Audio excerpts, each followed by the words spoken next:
Hey all, today we're talking about 22 long rifle and 22 Magnum for self-defense. Let's get into it.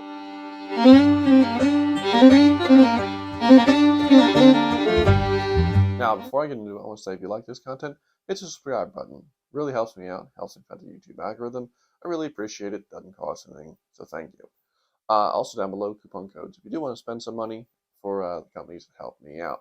Now, 22 Magnum and 22 long rifle for self-defense. I'm going to go forward. I'm just going to say 22 because usually whenever you see this topic brought up in Facebook forums or stuff like that, usually the two calibers are interchangeable and it's somebody asking something and the other one will almost always get brought up and it goes back and forth. And basically at the end of the day, I consider them to both be well, about the same. They're both rimfire and they're both, 22 caliber.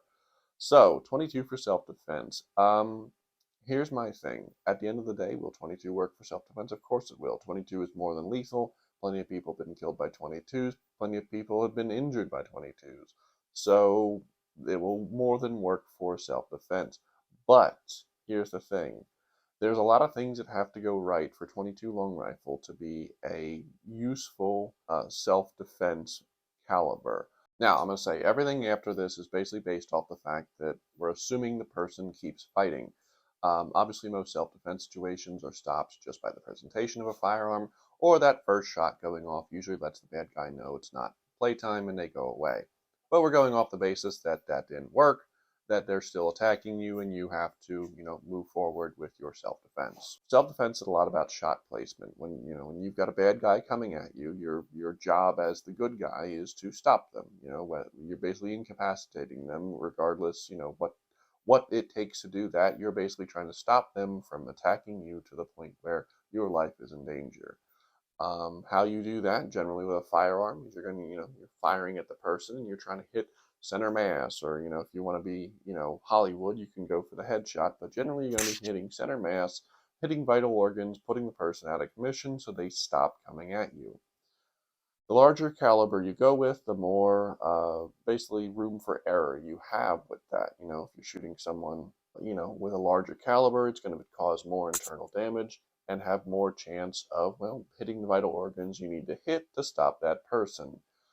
But, and one of the people that taught me how to shoot they asked a very good question. They said, would you rather get hit in the arm with a 50 cal or hit in the heart with a 22? And once you think about that for a little while, which put down below what you would rather get shot by. But at the end of the day, I decided I would much rather get hit in the arm with a 50 and lose my arm, which I could, wrap off and probably still live, than a 22 to the heart, which would almost certainly kill me. Basically, unless you're sitting on the operating table at the moment, they can somehow do something right then and there. Chances are that's probably going to be lethal.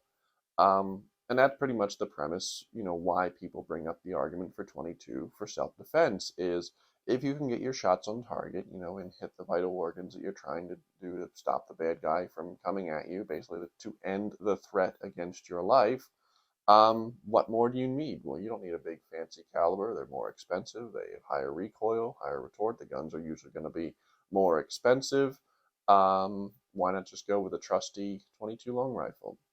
Here's my argument against 22 long rifle. 22 long rifle, again, shot placement is one thing.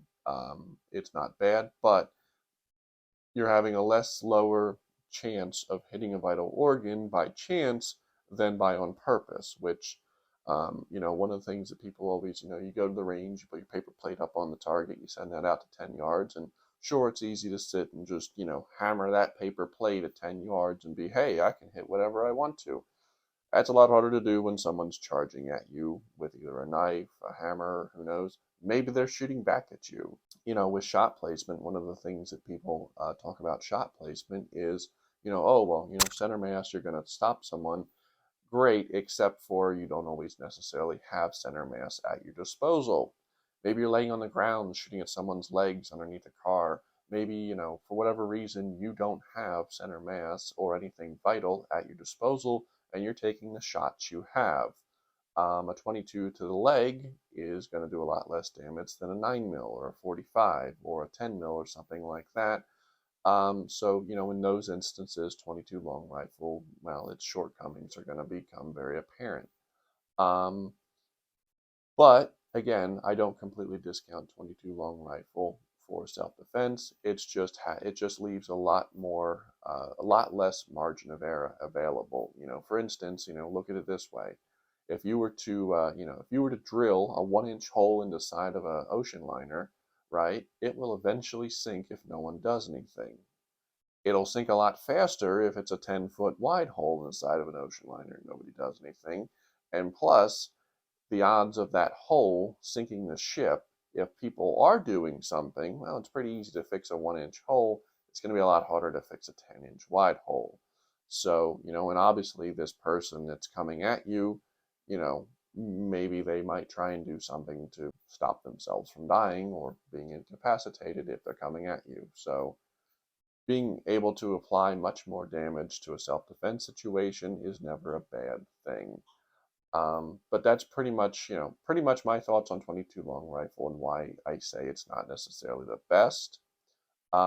Reliability wise, so here's the thing: with the ammo shortage and with the prices being how they are, I've been shooting a lot of 22 lately, probably about 1,000 rounds a month easily. And I try and generally shoot some better 22, like the auto match and stuff like that, some CCI stuff. And it's pretty reliable, but it's not nearly as reliable as any of the centerfire cartridges that I shoot. You will get duds. Don't care what anybody says. If you fire enough 22, you will get duds. Now, when you obviously don't know it's going to be a dud until you fire it. When you get duds at the range, you whatever, recycle it out, go forward. But in a self-defense situation, that could cost you your life. So if you were going to carry 22, the thing I would say is you're either going to need a very, very reliable semi-automatic, which I still wouldn't recommend, but if you're damned and determined to carry a semi-automatic, I'd say make sure it's something that's very reliable. But the thing I would definitely go for is a revolver. Because the nice thing about revolvers is if you have a dud 22 in a revolver, you just pull the trigger again, it cycles to the next cylinder, and that one, the odds of it getting 2 duds in a row, unless it's your firearm, are pretty minimal to none. But with a pistol, well, that's a different story. Again, you could have a malfunction in that, and then you're going to have to rack the slide. Maybe the round jams in there, which 22s are notoriously dirty, so you're dealing with a dirty gun, trying to cycle it, trying to get something unjammed. Maybe it's stuck in the magazine. Again, rimmed cartridges create issues stacked in magazines where they don't cause as much issue in a revolver. So if you're going to carry 22 for self-defense, I highly recommend you look at a revolver. There is several good snub-nosed little revolvers, Smith & Wesson, Ruger, I believe a few others, that, and of course you get the little NNA ones, or NAA ones, North American Arms ones. There are several good 22 revolvers out there that could fill the role of self-defense if needed. But that's pretty much it. That's my thoughts on 22 for self-defense. Is it optimal? No. Is it, what I would recommend? No. But if it's all you have at your disposal, if it's all you can control recoil-wise, and you're confident and you practice that you can hit where you need to hit to stop the threat in a self-defense situation, I say go for it. Put down below, is you've carried 22 for self-defense? Is it not enough? Is it just enough for you? What do you think about it? Put down below and have a good day.